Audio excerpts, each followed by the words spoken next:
हाजी हाल लो कहीं थी कि एगो भुटेलियावा से पढ़े जाए तो एको दिन है ना हम का करियो। अरे टेढ़ी कोकरा आ गली तो सबको हाथ तोड़ के बैठा देबौ।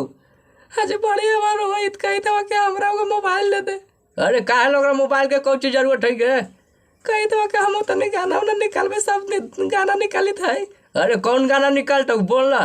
हाजी कही थे कि बेरोजगारी पर नौकरी उकरी नहीं कोई लेकिन का लगी ना वही सब पर निकाले लगी। कही थे कि नीतीश चाचा तने इहो सब सुन के भर्ती उर्ती निकलता थे एक आदमी आऊ का।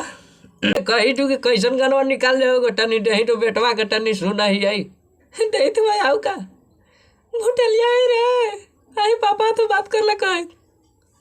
हेलो अरे हाँ बाबू कही तू गाना निकाली सही कट रे।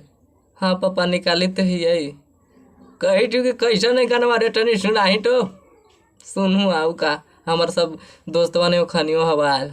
नौकरी के भरती निकाली नीतीश चाचा ढेरे लइकन बाड़े बेरोजगार केहू नाही लइकियापन हमनी से बियाही लागता कि रजाइब कुंवार हाथ जोड़ी करी लेनी हो राय नीतीश चाचा सुनली न लइकन के पुकार।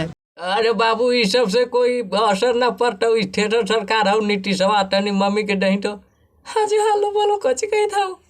अरे कही थी कि देखी नहीं कि अब सब निजीकरण कर दिले सब प्राइवेट कर दिले रेलवे उलवे सब हाई ऑर्डर सबके प्राइवेट कर दिले है ओकरा कहीं तनी अब कि अच्छा तनी गाना निकालेला।